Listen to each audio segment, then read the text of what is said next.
Yes, you are now listening to the sounds of Sports Reports as Ordered. And checking in, live from New Jerusalem, he said the Nets were better than any point of the time that they've been in Brooklyn. Facts. He was born in Texas, raised in VA. Do not bring this to a fact fight. Don't do it. He is Mr. Logical. And it's me, your unorthodox statistician, going left so much you thought I was southpaw, seeing all the things that's coming at Jake Paul this week. 2-5. We're going to start this thing off and get it off my chest. We're going to talk some college football rankings, some NBA Cup thoughts, and of course, the Shield. But let's get this started. Get it off my chest begins right now. So, for the last couple of years, I've been sitting around saying, hey, the NCAA can't survive. You know, they got all these antiquated rules. You know, Jim Harbaugh got in trouble for buying somebody a cheeseburger and lying about it. You know, you got Lincoln Riley, who just got a slap on, or USC, I should say, that just got a slap on the wrist for some recruiting violations that has Michigan fans scratching their heads. You know, how did North Carolina get away with being stupid and having stupid players? I think it was Julius Peppers with a 1.9 GPA, you know, but, you know. They would teach some of those guys how to recite the alphabet when they were playing football in North Carolina. Straight up basket weaving. But now, you know, we got an interesting case, in my opinion. You know, our guy, Vanderbilt quarterback Diego Pavia, suing the NCAA because he wants more eligibility. So what's he doing? What's going on? So he went to junior college before he went to New Mexico State where he spent 2 years there. Of course, they won 10 games there last year. He's at Vanderbilt this year, bowl eligible. So his question is, why is my JUCO time counting against my NCAA eligibility time when the two entities aren't they're not collaborators? You know, JUCO's over here, NCAA's over here. So why does this do this? Why does it matter? Why is the right hand talking to the left hand in this situation? So this guy came from just nothing. He had no offers coming out of high school. And that's how he ended up at junior college.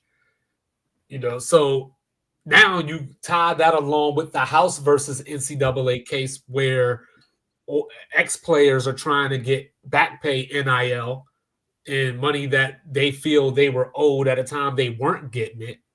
You combine these two things together, we're talking about the college football playoff and how the SEC and Big Ten are kind of over here doing their own little thing, and everybody else is over here just waiting for the news to come down. So I said it once, I'll say it again. NCAA, your days are numbered. You know, you better hope that March Madness keeps on popping, or they might take that away from you too.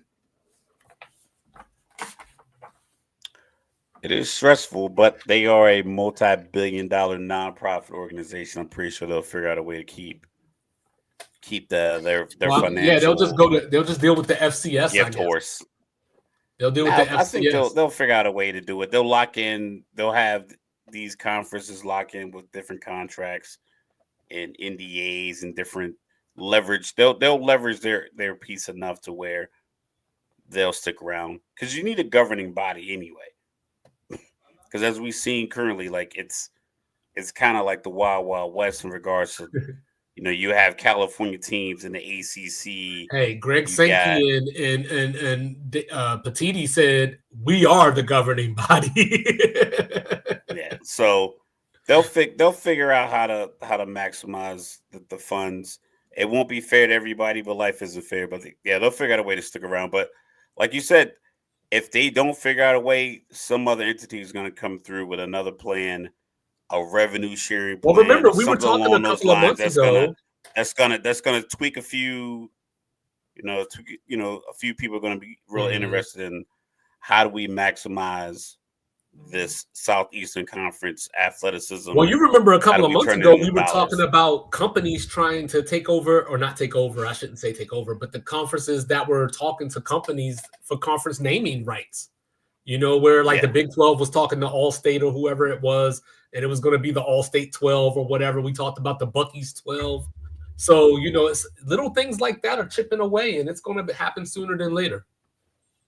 the Nabisco Southeastern Conference. It is There giving you up go. crackers and Oreos. There you go. That'd be crazy. Yeah, so my get off my chest is it's a story old as time. And the thing is, like, I know a lot of conversations are hindsight 2020. You can see clearly after you get more facts.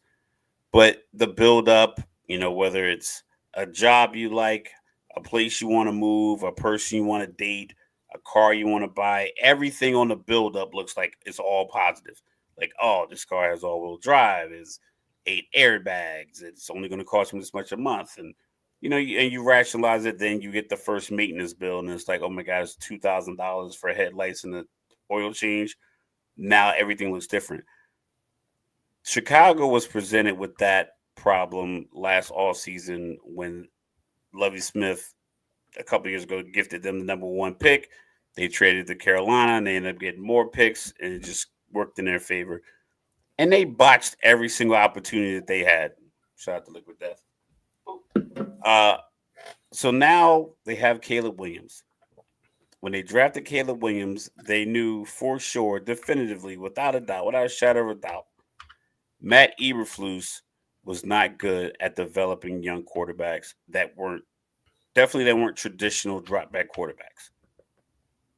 Justin Fields was more of a runner with a big arm, big quarterback, very athletic, moved around a lot in college, still had a big arm. Then you get Caleb Williams, a little smaller, but he's still like probably like 6'1" or 6'2", 230. He's still a stocky guy, big quarterback. He's not like Bryce Young in comparison. Same effect. Moves around, likes to make plays outside the pocket, likes to take the deep shot. You paired them with a quarterback and a coach combination, and the coaches has zero idea how to get guys open deep. It's not part of his game plan. It seems like he is completely disconnected from it, other than firing the offensive coordinator and then bringing in the guy, Thomas Brown, who was the reason they got the number one pick this year anyway, because he's the pass coordinator in Carolina last year. So it just seems like par for the course. They just keep making the same mistakes over and over again instead of just realizing, all right, I bought this car. The maintenance is high. How much is the preventative maintenance? Okay, let me make sure I stay on top of that. Let me make sure I do these things in the meantime to ensure that I don't have $2,000 maintenance bills every few months. They aren't doing that. They're just winging it. They're pushing it to the limit and hope that something works out. Matt Eberflus should not have a job at the end of this season. Pardon me, I'm still under the weather. Because he has shown you over the last few years that he is not wired or built for prime time and making prime time decisions and making sure that the offense moves forward. Brian Poles, GM, he can go with him. Cut it out. Start over. Pay whoever you got to pay. You're a $4, $5, $6 billion organization. Whatever you owe Matt Eberflus is Visine drops of water in the ocean compared to what your net worth is as an organization. Go get an offensive centric package of coaches to ensure that this number one pick you have doesn't turn into another guy you can't trade away. On top of that, they could have traded Justin Fields pre-draft and probably got a better deal than whatever they got from Pittsburgh. But they Fifth wanted to round make it pick. seem mysterious, like, oh, we don't trade him. You knew in March. You knew when the season ended for sure. When the new year started, you could have traded him. You could have probably traded him to Atlanta and probably gotten a third or fourth, maybe. Excuse me. You could have done more. But this arrogance to think that because you had back-to-back number one picks or back-to-back top picks, you're going to do great things with it. It's proof you have no idea what you're doing. So I'm telling you, get rid of your current coaching staff, bring in an offensive-minded coaching staff. Whoever is a Mike Martz disciple, a Norv Turner disciple, a Schottenheimer disciple, an Andy Reid disciple. Do not bring back Matt Nagy. Somebody that's going to put points on the board, receivers, and great route combinations. Whoever that person is, bring them in, and no matter whatever the cost. Because if you don't, you'll be wondering, just like Carolina is right now, did we waste our number one draft pick from 18 months ago? Well, that's not a position you want to be in. Well, what's funny right now is that, you got a Schottenheimer as the offensive coordinator in Dallas. You got a Norv Turner consulting with the Raiders. I guess his son Scott is probably going to end up there. But first of all, Mr. Logical, I got to take you to task. Let's hear it. Why you got to talk about former Falcons that way? Thomas Brown is okay. Never mind. Listen, but hey, he's one of those guys that you were talking about.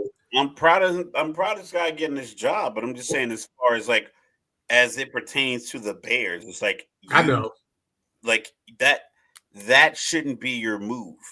Well, he's one of those guys. He's one of those guys you were talking about. Saying he had a conversation with Sean McVay. And, saying he was the running back coach when they won the Super Bowl. And they were like, yo, here you go. But then when you look at it as well, Shane Waldron, the offensive coordinator that got fired, he just came from Seattle, coaching Geno Smith with DK Metcalf. Seattle is not known for, really? No, but Geno Smith has had the best years of – he had the best year of his career. 9 years in the league, though. I know, and when Geno got to Seattle and he was starting, a lot of us was like, "Why is he starting?" No, I felt like Geno, this was his shot, but he has been through the ringer for 7 years, and so came on the other side. Same thing with Sam Darnold. I like a guy like Gardner Mitchell, a guy that's been through something. But when you bring in a young player, you need a coach that's going to actually maximize that. There's nothing that says Matt Eberflus knows how to do that. Justin Fields was running for his life, and people say, oh, he's holding on to the ball too long. Well, maybe because 60% of the game, he's not comfortable behind the line of scrimmage. So it's like Tom Brady could slide in the pocket in New England. He could slide in Tampa Bay because he knew I told these guys built up this offensive line because they know I'm not going anywhere. Mm-hmm. I'm not getting out of this pocket. I'm not scrambling. I'm not using an ounce of athleticism. It's all head, shoulders, arm. That's all I'm using. So you need to make sure there's a wall here. And it was all so right Mike there. Evans and Chris Godwin the ball. It was all right there. They could have got the guy that's in Washington. I don't know if they got along at USC. It was rumors last year that only what's the bull name? The head coach at USC. Lincoln Riley. Lincoln Riley. There was rumors that, sources as they were leading up to the draft was that only person that could talk directly to Caleb about his play was Lincoln Riley. That's interesting. Yeah. But I don't know. A couple of weeks ago, it was all good. Caleb Williams looked like he was starting to string some things together. It was never all good. He had 2 good games. And then then there was all this talk about, is the NFC North going to be the first division to have all 4 teams make the playoffs? That was talk. That was talk. I watched Caleb Williams throws. DJ Moore would be wide open, and that ball wouldn't be on time. It wouldn't we were talking about if he was going to ask for a trade. It was a lot of passes would get lofted to him. Some passes seemed to get through by luck. It was those throws, a lot of his throws that he misses.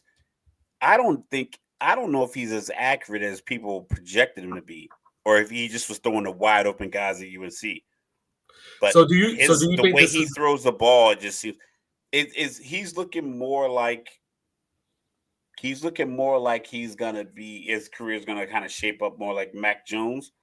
Well, it's not gonna look like his fault. It's just you just might have been in a position where your talent, your hype versus your talent put you in a position where you don't look like as you're good as you think you are. Well, I was going to ask you, do you think that this is an example of a guy who was always the best, won a lot of games everywhere he went. Like they never won the Pac-12, but they were winning games. They were a game away from the college football playoff at one point. Do you think this is an example of one of those guys that got to the league, got humbled, and now his confidence might be shaken a little bit? Or do you think he was just overrated to begin with? I think his playing style in college in the 90s, because Tim Hasselbeck said this on Colin Cowherd's show earlier, and he was talking about when he got drafted. It was like the league was looking at quarterbacks like basically if you weren't 6'4", they weren't entertaining you as a quarterback. Right. So if you were Charlie Ward, even Mike Vick, but Mike Vick had such an arm, people knew it was going to be a project. You had to take a chance. I think now they're ignoring some of these red flags because it worked for Mahomes. It worked for a while with Deshaun Watson. I think people are evaluating these guys who move around a lot in the pocket and just for, decisions like worst case scenario, best case scenario, most likely scenario. I think people are leaning more towards best case scenario.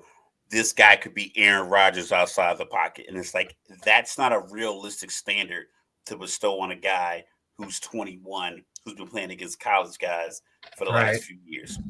Right. I think that's what happened. I think people looked at the way he moved around and you could clip it to what Mahomes is doing. But if you see now, like Mahomes without like a guaranteed wide receiver threat on the outside that can get to spots and get open, he looks kind of average. Because you still need, like you need playmakers to play the style that Caleb Williams is playing. Right. The same thing with Mahomes. Yeah. So what about there was the report that came out today saying that there was a bunch of veterans on the team that want him to be benched. Yeah. Benched for who? Your guy, Tyson Bagent. For what? I guess they just like him. I mean, Tyson Bagent. So you can lose games and he just throws the ball on time incomplete. Well, he was one of those dudes that the numbers might not show it, but he was playing well considering that he's a Division III dude that was starting his first NFL games. It almost had like a Gardner Minshew kind of feel to it. You're down 23-17 fourth quarter. You need a touchdown to win the game. He's still throwing a pick. I mean, like it. Hey, don't treat him like he's a Peterman or something. Like I said, like an episode of Entourage that had a very interesting statement. It was like the guy Vince. He said he wanted to be. They were talking about buying a house. This episode they're buying a house. He was like, "Oh, this is a house fit for a prince." He's like, "Wouldn't you want to be the king?" He was like, "No, everybody wants to kill the king, but if the prince, I can walk around saying, hey, one day I will be king." And I think backup quarterbacks and the audience and the crowd and the fans, they look at the backup quarterback like that is the prince. The king is terrible, but it's like the reason that the king is in the position that he is in is because the hierarchy is he is higher than the prince. You're not gonna. It's not college where you're just gonna have a 5-star guy backing up another 5-star guy. Like the guy you have is not as good as your starter. Your offensive line is no good, and your offensive scheme is no good. You could put anyone behind that offensive line, and it'd be a tragedy. But they also picked those guys on the offensive line. They also paid those guys. So that's the problem. That's the problem that they're having in Chicago. And Caleb, he's an emotional guy. He had like this very, I won't say hubris, very confident personality. And people are like, yo, you're going to get humbled. And I don't know if it's a matter of him like having the games of humility or just being honest. It's like he's on a team that's not that good. They stumbled their way to 7 wins because Justin Fields ran for his life for a couple of victories. So it's like it wasn't as if they were on a team that was really good and the quarterback got injured and you were on a team that scrambled their way and scratch and claw to 7 wins. Right. And the one is here, the One Mic podcast. Make sure you checking that Yeah, out Mike was dead on. Mike was calling him Johnny Football all before the all draft. off So like, season before the I tried. I'm like, nah, I think he'll be better than that. I think it looks a lot like that. I think yeah. Caleb Williams should be good because I think it's a standard pocket passing quarterback. It's just he needs an offense that allows him Well, to here's thrive. one for you, and only because you said his name. I wasn't even going to say this, but just because you brought up his name. Right. Speaking of McCorkle, Mac Jones. Yeah. Did you see what he did this weekend? Yeah. The thing is, it's not even the lowest passer rating of his career. Matter of fact, did you see what the team did? 138 total yards. That's three. That's three. That's three drives where you punt. You should get that many yards. 138 total yards in an NFL game. Just I don't know, like you know what I mean. Well, And your hot seat guys is out here like a hot comb on a stove. I know. And then they lost the game on a penalty too. Like so, it was just one of those things where I can't The save you, defense only Doug gave up Peterson. 12 points. I can't save you. So, Mr. Logical, I I gotta blame ask Bill you the O'Brien for question. Mac Jones. I gotta ask you the question because Patrick Mahomes been walking around with a leprechaun on his shoulder and a shamrock in his pocket. When you play Are the the Chiefs Steelers, good going to luck what repeat? happened. Are the Chiefs going to repeat? I picked them. I picked KC over Detroit. We're post trade deadline. Rashee Rice, from what they were talking about his knee injury, I haven't heard it was season ending, but it hasn't been a lot of conversation about him coming back. Saw that disactivated. Excuse me. Millville's own Isaiah Pacheco off IR. Mm-hmm. I don't see the touchdown drive when you need a touchdown to put the game away that you're used to seeing from Kansas City. Like Kansas City, Andy Reid, Mahomes, Matt Nagy, it just seems over the last so he's got 4 Super Bowl appearances, 6. This is his 7th season as starter, correct? Yes. 2 league MVPs, 3 Super Bowl MVPs. And every one of these other years, there was the pivotal drive where they needed a touchdown or they needed a big play, and they just made it every single time. The 13 seconds against Buffalo, being down 24-0 to Houston in the first half and going into halftime up 28-24, being down to Tennessee where he scrambled down the sideline and got the touchdown. Even being up 21-3 on the Bengals, ended up having a bad second half, but that was to that point was his only bad half of football in his career. Even from that point we had it, the next season where next couple seasons where they got Super Bowl, so it was like he had one bad half against Cincinnati and then came back with 2 back-to-back Super Bowl MVP years. So it's like so much going on, but this year it just seems as if I'm gonna give a shout out to defenses. I think defenses have gotten better. Mm-hmm. I think defensive coordinators, because they're not as sought after for head coaching positions, I think they just lock into being defensive coordinators, and I think they get ultra creative. Like I think what Spagnuolo's doing, if he was thinking about being a head coach somewhere, I don't know if he's in the lab as much as he is drawing up the stuff. Brian Flores drawing up the stuff. We talked about Jacksonville being on the hot seat. They only gave up 12 points and lost because the offense wasn't doing anything because the other defense on the other side. You look at New England. New England gave up 3 points to Chicago. Now, we're not saying Chicago's a world beater, but Arizona shutting down the Jets. So I think defenses are getting better. I think they're getting craftier. I think they're getting smarter because you're getting a lot of small wide receivers trying to run these quick routes, and defenses are jamming these guys up. Cornerbacks are getting more and more physical. If you look at Seattle's cornerback, I think they all run like 6'1", 6'2". So I think teams defensively are starting to put more dynamic athletes on that side of the ball. So now you can't just run. Yeah, you can run all these tight ends out there. It was cool. I got a linebacker that can run with your tight end, and he can also carry your slot receiver up the seam. So I think that's part of it. And Casey not having the guy that can make the play. Kelsey's going to get you 13 catches, but it'll be 13 catches for 98 yards. They thought Worthy was going to be the piece. I think Keon Coleman probably would have been a better pick considering they needed an outside guy.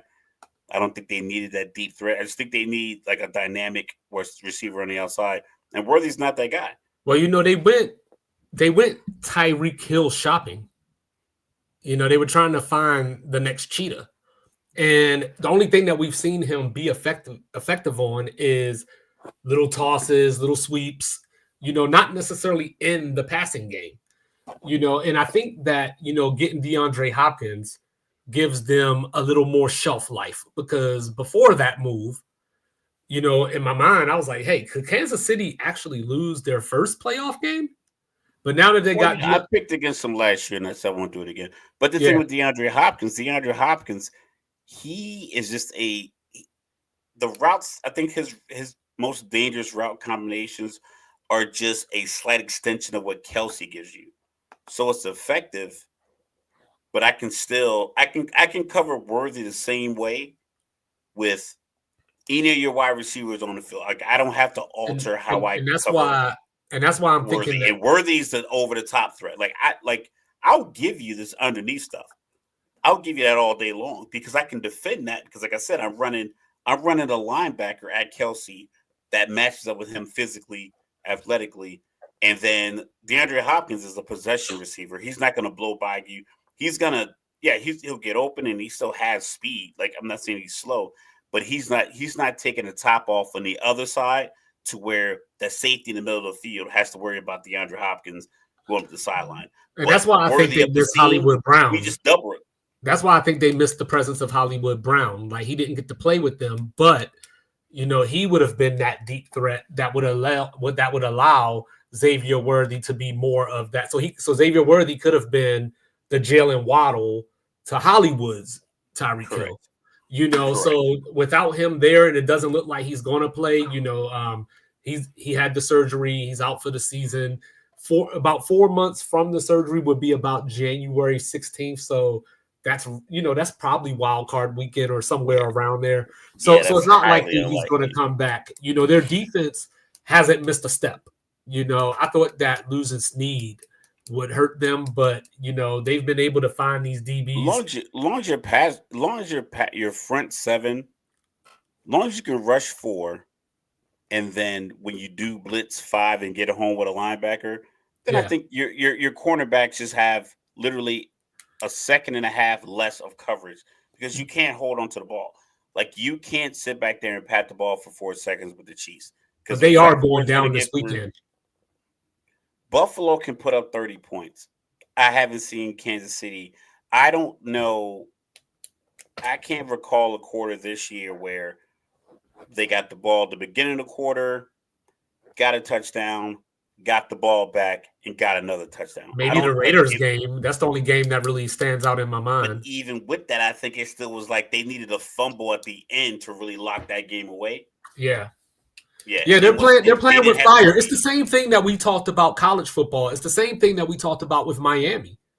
It's like you're getting off to these slow starts, you falling behind, you gotta have heroic plays just to get out of there, and it came back to bite you in the ass. So I think that's where Kansas City is right now, and I can't be cussing because they won't let me promote the video. But but they won't. But so I was going to ask you as well. So I was looking at the playoff picture. Obviously, we just crossed the halfway point last week. So this probably 7 games left for most. 7 games left for most. Yeah, so this probably will change, but let's just talk about it. So I went out and I picked out the teams that are in the playoffs as of today. Okay. And I want to know who you believe in and who you don't believe in. Believe, not believe. All right. Let's hear it. So in the NFC, Washington, Atlanta, Arizona, and I'm gonna throw. Go one by one.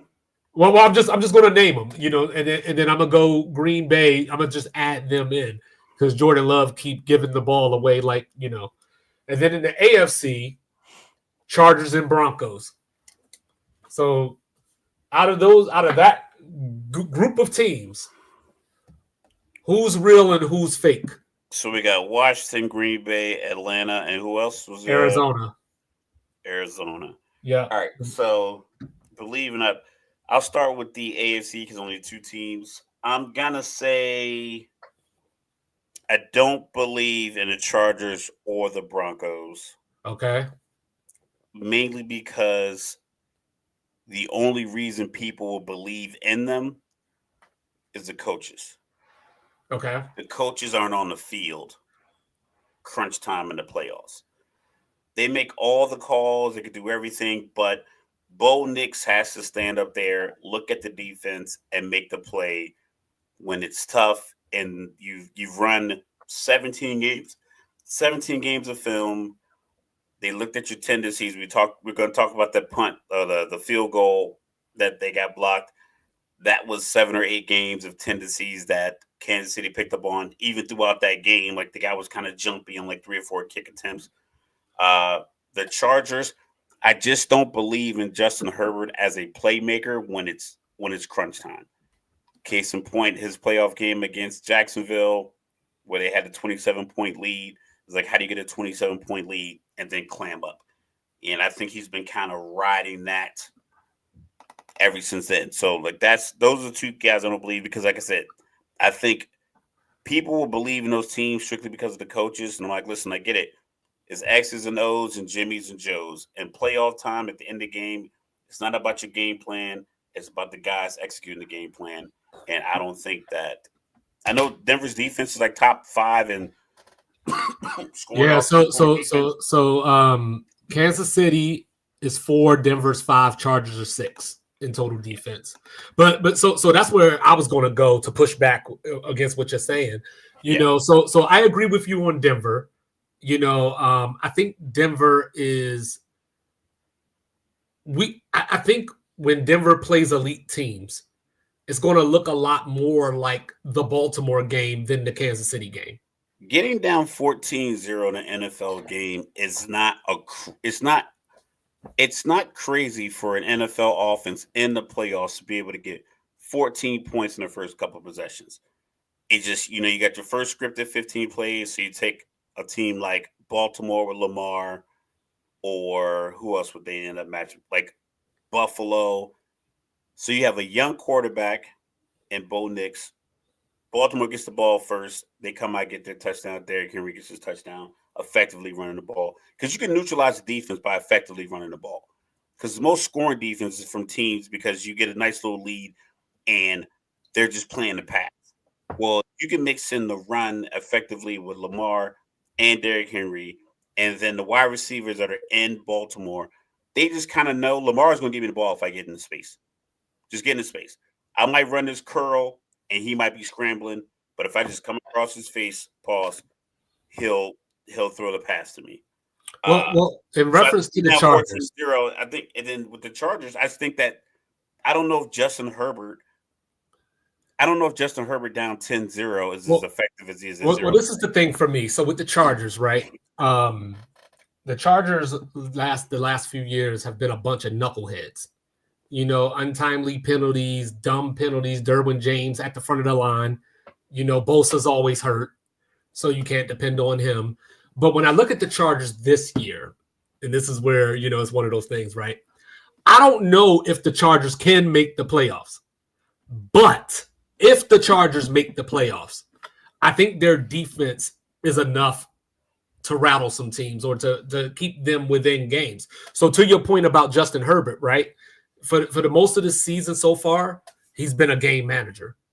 And when I think about teams that have good defense, game manager, I think of like your Trent Dilfers and your Ryan Fitzpatrick, and that wasn't the name I was thinking. Tannehill, there you go. That's the name I was thinking about. Ryan Tannehill from Tennessee.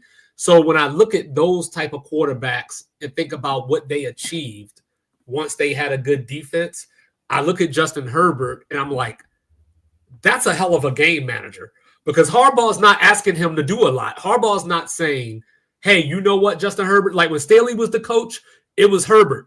Go out there and get us 350. We got to go win this game. And then he would get you 350 with just one touchdown pass. But this year, Harbaugh is saying, you know what? I'll call on you when I need you. From now on, exactly 11 touchdowns, 1 interception so far. So he's protecting the ball, and you're giving your defense opportunities to not fall behind. Yeah, So, but what so happens this weekend, when hold on, you play a top for this offense weekend, because like you're gonna be that's what I'm about to say. If you let me finish, hold on, I'm trying to get there. I'm trying to get there. So they play Cincinnati on Sunday night. So I want to see this game, because then gonna light their ass I can truly evaluate this defense and say, well, he lights up everybody. That doesn't say anything. But I'm light their ass up, and then Justin Herbert's gonna have to throw him back in the games. We had zero evidence of Justin Herbert being good in the NFL in crunch time. And I'll remind you what my guy Josh Pate always says, saying like, yeah, you don't have the evidence right now. It hasn't happened yet. It doesn't mean that it won't happen. He's already signed an extension on his deal. He signed a $250 He had a shitty head coach. Deal. I don't care. Oh, here we go. My bad. Cussing YouTube. My bad. I'm talking about there's no evidence of Justin Herbert being elite when you needed him. He had a great rookie year where he threw 31 touchdowns, rookie record. He has done nothing close to that since. That's just a fact. So, yeah, now he's a game manager and he's 11 touchdowns and 1 pick. That's dope. Jamar Chase, you miss one. You're supposed to be in cover 3 and you think it's cover 2 and Jamar Chase runs right by you and it's a touchdown and a Herbert gets the ball back and you think it dunked to Lob McConkey and you can get his hands off and you punt and you get a ball back to Joe Burrow and you're down 14-0. Hey, and don't blink because Quentin Johnson's been emerging too. So that receiving core is playing a lot better than advertised. And Harbaugh is going to play tough football in the trenches. So that's why I like the Chargers. Because everybody's going to pick the Chargers based off the coaches. I'm not even picking the Chargers to do anything. I'm just telling you why. Like the reason that I don't believe in them is because just what you just said. Harbaugh doesn't play football. Harbaugh calls games. The guy on the field that gets the most money has not shown us that he is. And they build through the trenches, which is the way to win football games. And that's great. September through January, early January. But when that plays in February too, you think Kansas City wasn't winning on the trenches? But they also have a guy that can make plays from the quarterback position they do. When they need it. They do. Super Bowl. He can. And I'm not saying that the Chargers are a Super Bowl contender. I'm just saying that when they get to the playoffs, I think that they'll be a tough team to beat. That's all I said. You turning this into I said that the Chargers are going to dethrone the Chiefs. They're going to go to the Super Bowl and dismantle the Lions. I didn't say any of that. Remember, all the conversations around Staley was he went for it on 4th down too much. That's very true. He called the plays. Did Justin Herbert convert those 4th and 2s and 4th and 4s and 4th and no matter where they were on the field? Did he convert them? No. I get that he had a coach that was. What was that? 2 years ago? Last year. That was 2 years ago because last year they weren't even close to the playoffs. No, I'm talking. No. No, last year he got hurt. No, I'm talking about when they called these 4th down plays. Well, that's every year. I'm talking about just in general, yeah. So the argument was that he called too many 4th down plays. I get it. He did call too many 4th down plays. But Justin Herbert also did not convert them when they were called. Because if he converted them, but that goes back to my point, though. Like, I think that this whole all this conversation is the whole Joe Burrow spoiled us, Matt Ryan spoiled us. So if you're a young quarterback and you don't come in right away and gangbuster, then all of a sudden you're just not good at all. As if you're not going to have a rest of your career. No, that's not the case at all. That is the case. I said he's played in one playoff game and you're already writing him off. I didn't say playoffs. I said his entirety of his I'm just saying in general. Yes. The point of this conversation is, do you believe they can make the playoffs or not? You're talking about stuff from 3 years ago. No, I don't believe in him because when he had a great rookie year, he hasn't been anywhere close to it since. We're calling him a game manager this year after he signed a $250 million. But he's obviously better than a game manager. I'm just talking about the role in the offense that they're playing this year due to the head coach that they have. They didn't demote him and say, you know what, you suck. You're going to throw 13 passes a game. Real quick. This, I know hypotheticals are like that. Like, we hate them. But if they would have fired the Cincinnati coach, Zach Taylor, if he would have got fired this offseason and Harbaugh got hired in Cincinnati, do you think he would have the same offense for Joe Burrow that he does for Justin Herbert? They played around. He doesn't have the offensive line that they have in Cincinnati, but he would try. You think he would have Jamar Chase out there? You think at this point in the season, Joe Burrow hold up, time out. Pause right there. That's part of the problem that you're talking about right there. What's the problem? They've been in the league who's the receivers? Who's the receivers? You said Quinn Johnson was coming on. He's emerging. He ain't there yet. I understand. You're comparing Jamar Chase to like the best receiver in the NFL. No, I'm talking about the same things that you're talking about. You talked about Caleb Williams earlier, and it was about, hey, you got to get this offensive coordinator that'll set them up and do this and blah, blah, all that stuff that you said, right? And it's absolutely correct. You know what I'm saying? What I'm saying, though, is that when you're looking at the best wide receiver in the NFL and you got T. Higgins on the other side, you're going to play a little different. You're going to play differently than having Lat McConkey. As soon as T. Higgins signed that franchise tag, his hamstring was never going to be healthy. Yeah, you did say that. He was not going to play at all. Ain't nobody worried about Notre Dame. We'll get there in a second, though. Ain't nobody worried about them. I got you, Bushy. But it's a belief or not. Like, the reason I don't believe in the Chargers is I think that you, as a quarterback who's going to command this much of the salary cap, I need to see evidence that says you can carry a team. Like, you have to be a force multiplier. The reason that he is a game manager now isn't because they don't have the wide receivers. It's because they know there's evidence that shows like he needed to be a game manager. It's because of the coach.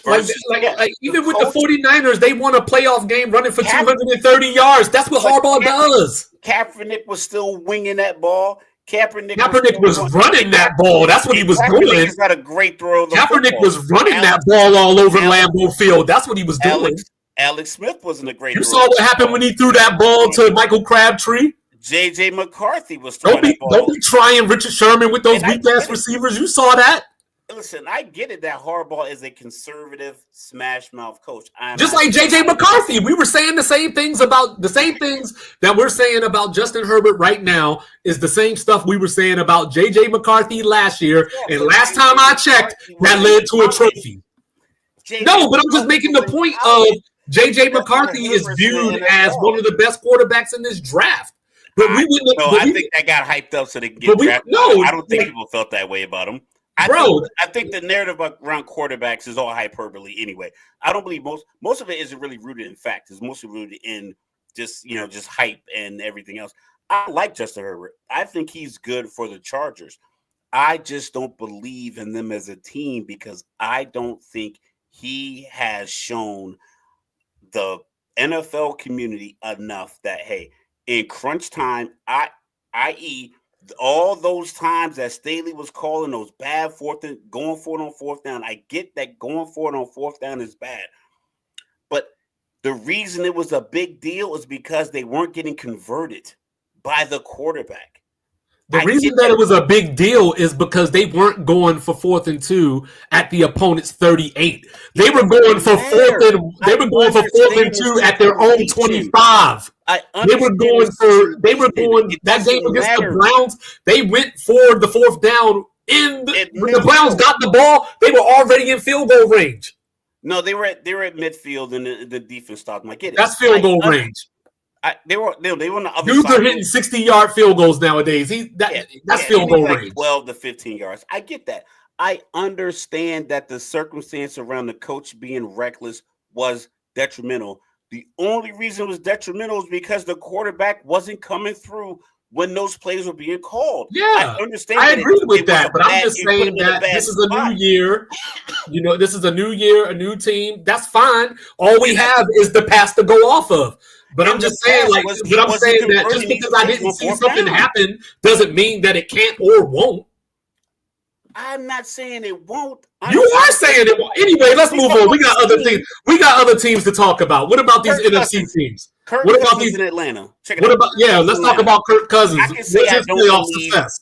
I don't believe in him because when it's the same thing, when it's crunch time, we have enough evidence to show that during the regular season, you're talking about a dude that's been in the league like 12 years versus a dude that's on year 4 or 5. You know what I'm saying? He's been since 2020. Kirk Cousins been in here a whole damn near decade longer. You made staff we really don't believe in Kirk Cousins. We ain't got reason to.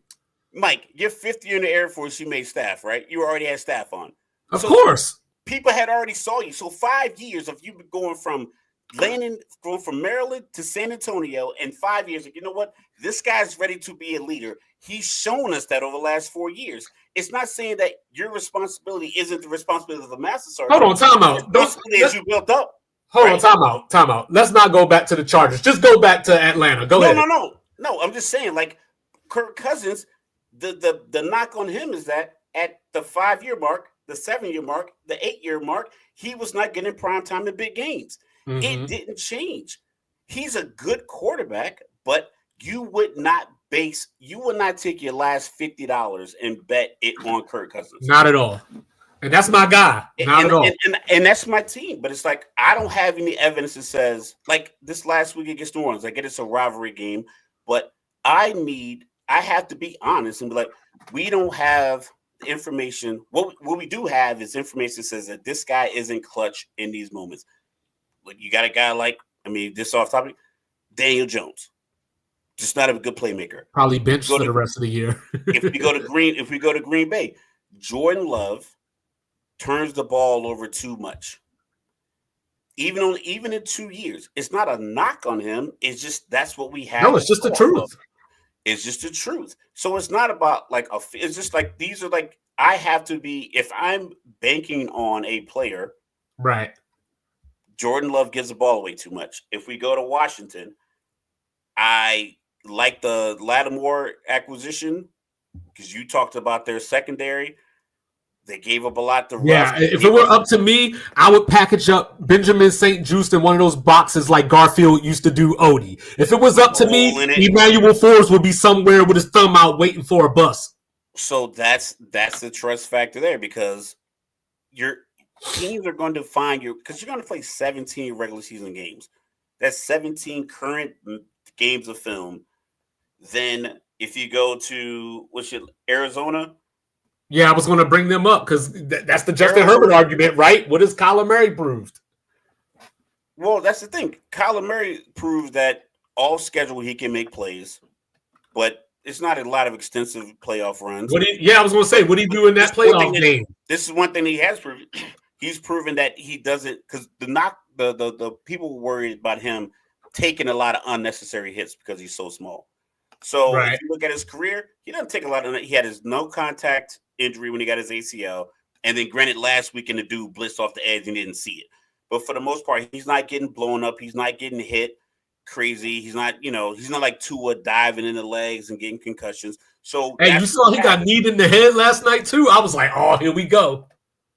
Here we go. I saw him dive. He was trying to tackle on the interception. Buffalo, like last week. I'm like, yo, you remember this jersey. This is right. But once again, Tua, you can look at Tua and say, well, I know he has a history of putting himself in a position where he gets concussions.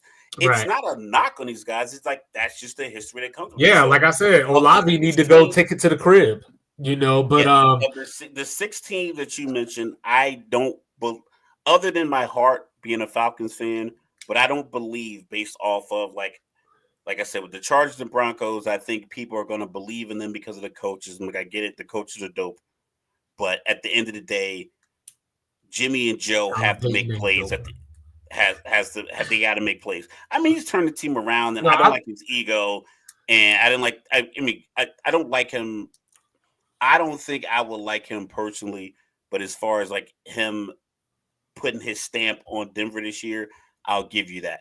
But even with those years in New Orleans, he didn't have a bunch of great runs in New Orleans with Drew Brees as the quarterback. Right. So like we gotta look at that history. So out of the NFC teams, I'll start with Green Bay. I'm gonna try to get this through real quick. Green Bay, like we talked about, turning the ball over, but they get a lot of turnovers. Xavier McKinney's everywhere that the ball is, but the problem is that you can't rely on forcing 3 turnovers every week. So that's why I don't believe in them. Atlanta, you already talked about Kirk Cousins. We saw what MVS did to them this past weekend. So I don't even need to go there. They don't get any pressure on the quarterback either. That's been a problem in Atlanta for the last 4 or 5 years. There's no, like, even with Judon, they can double him, and that's the end of the pass rush. So, and I like Arizona on the whole. They're too dumb to know that they're not supposed to be here, or they're too dumb. Their courage and their heart stands out more than their skill. What do you think about Washington? Like, we're not supposed to be here. We're playing with house money. Yeah. Then you're gonna run into San Francisco that simply knows how to hard count you on 4. And that's why I like, not to be the homer. I do not to be the homer. I do believe in Washington, but like you said, like I'm iffy about rookie quarterbacks, especially as the stages get bigger and the lights get a little bit brighter, and that secondary that I just talked about, when you got to go up potentially against Jared Goff, Brock Purdy, and people like that. But what I will do real quick to close this out, Thursday night, Washington at Philadelphia. Who you got? At Philly, I'm gonna take Philly. I mean, they're hot. They're 7-2. I know people talk about them and are kind of apprehensive about them as if they're like 5-4, but they're 7-2, and all of their playmakers are available. That means, like we talk about Sirianni as immaturity. All the playmakers for Philadelphia are available, and every week they show up. The Kobe Dean interception, not this past game, but like the week against before. Jacksonville, yeah. Then you got Devontae Smith with the one-handed catch in the back of the end zone. We all see Saquon, what he could do with the ball in his hand. Jalen Hurts had 4 total touchdowns. A.J. Brown, like all of their playmakers are there, and they make plays every week. Yeah, I'm going to take Philly as well for most of the same reasons, so I'm not going to repeat it. But one last question. Zach Ertz, first down or not? I honestly, I didn't even, like, I was so busy, I didn't even get to see all of the. Yeah, oh, there it is. What up, Lethal? Nat Town in the building. You know what I'm saying? But, all right. I think it wasn't a first down, but it was really close. But, all right, we got that out of the way, so let's move on. Is it over? So, Mr. Logical, I was sitting up here last week having a conversation with you, and I said the same thing kind of that I said about Justin Herbert a few minutes ago, right? I said, just because Lane Kiffin ain't do it, it just means it hasn't happened yet. You know what I'm saying? And boy, I like how you keep putting that extra cheese on your point. You know what I'm saying? but a little Gruyere on top of it, you know what I mean?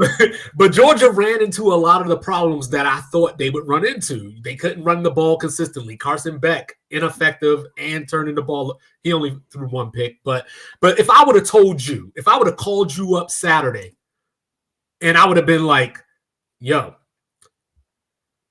they done hit Jackson Dart on the first 2 plays of this game. On the 3rd play, they hit him. He threw a pick. He got injured. They put in a freshman quarterback to replace him. You would have said Georgia 48-0. Correct. This freshman came in and took Ole Miss down the field and tied the game up. That's when I knew it was over, because I was like, that's not the Georgia I know. That is definitely not the Georgia I know. Because I saw what they did to Quinn Ewers. Had us yelling in here. You know what I'm saying? Yeah. You know what I'm saying? I saw what they did to Jalen Milroe in the second half, by the way. Shout out to Jalen Milroe, top 5 running back in the country. But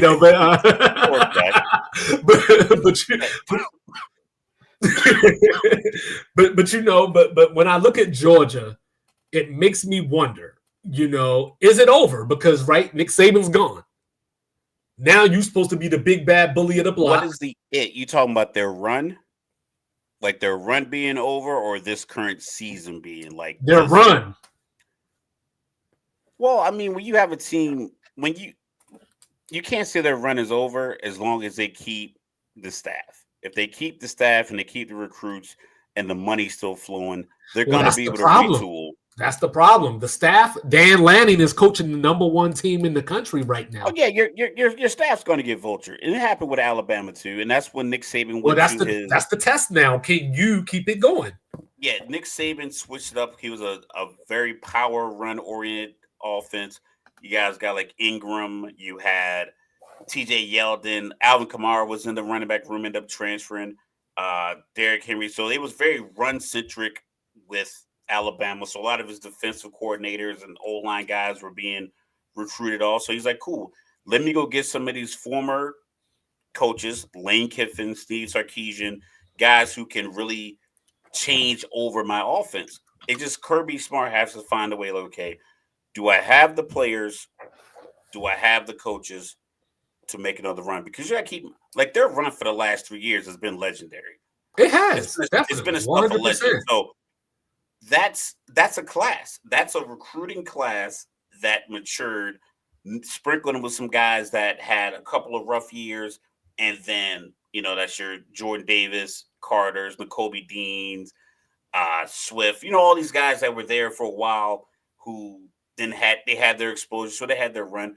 I think they're fine, mainly because their recruiting base isn't going to get any. They're not going to be devoid of talent in just their state. Like they can just stop.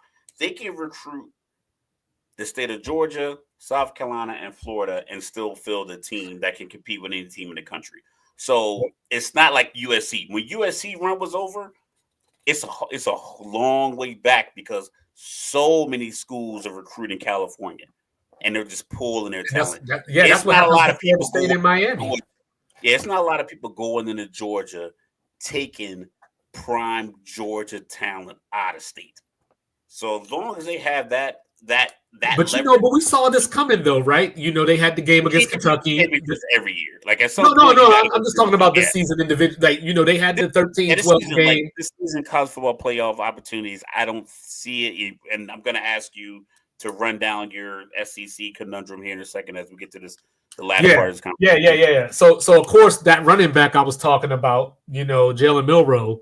12 rushes, 185 yards. He said, "What the hell is a Tiger Stadium? That's my house." The other night. Yeah, I don't know why Nussmeier was in the game with 17 seconds left. I don't know why Brian Kelly was throwing the damn ball so much when Hurricane Raphael was coming through the wreck shop.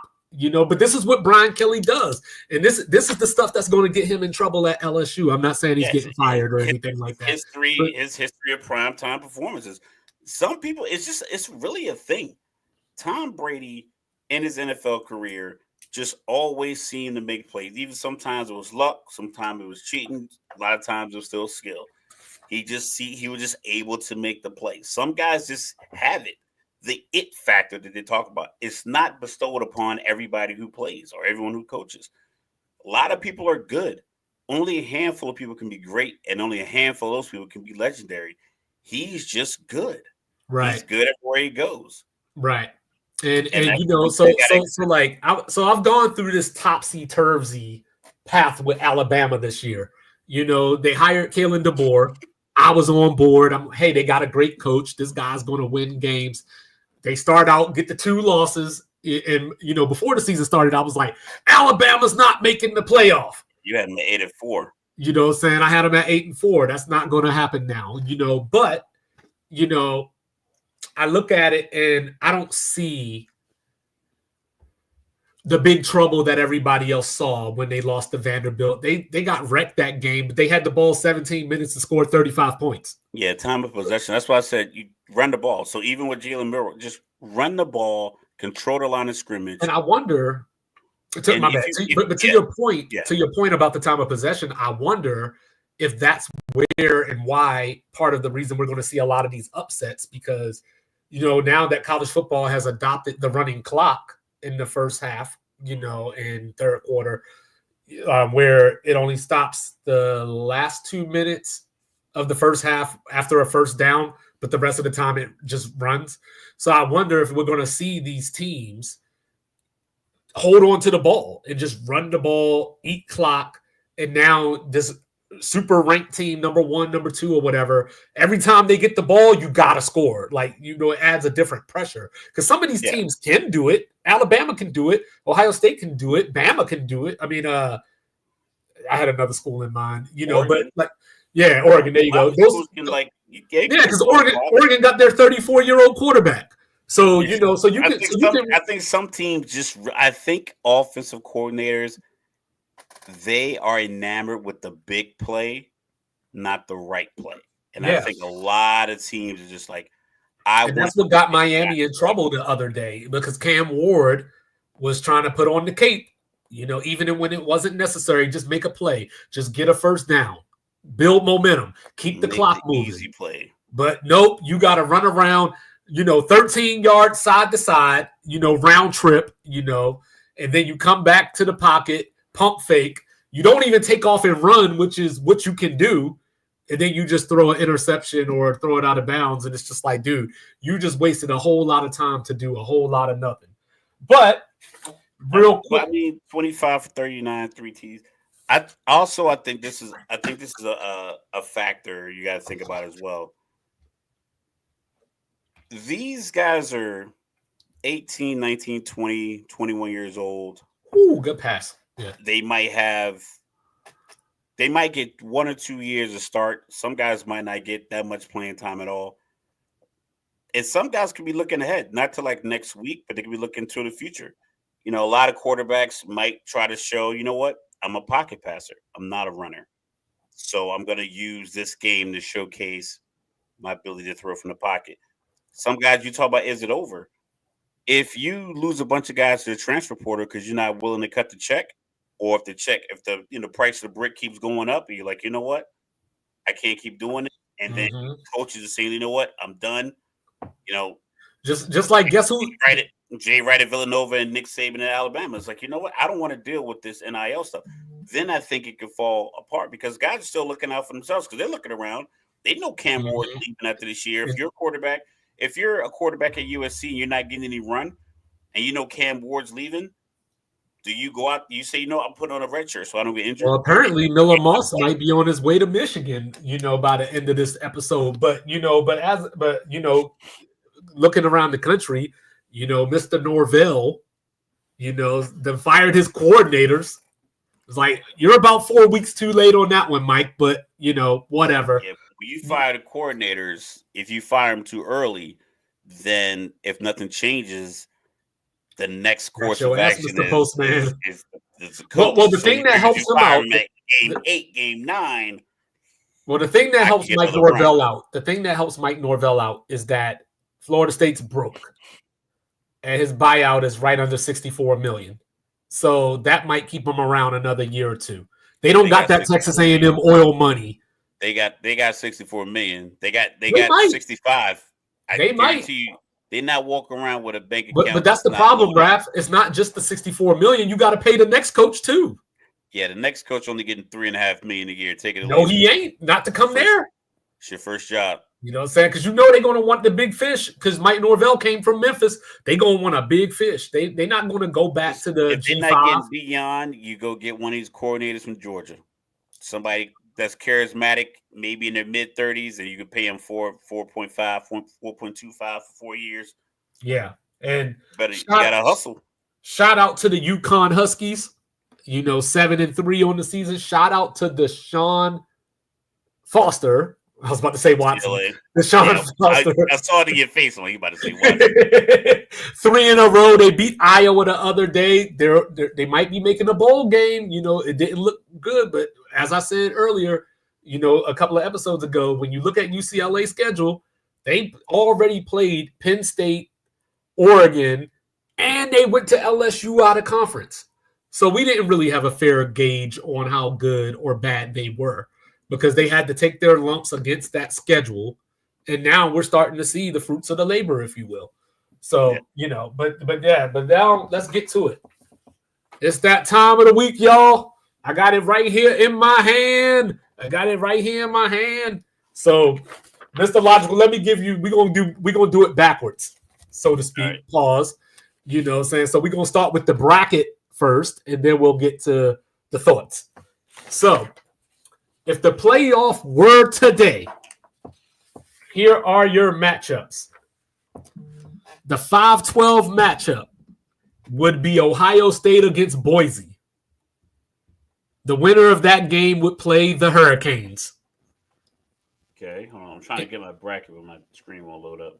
Yeah. I'm listening. And your 8-9, you got Tennessee and Notre Dame. You know, Notre Dame brought up earlier. Shout out to Bushy. He said that they are the best damn team in the country.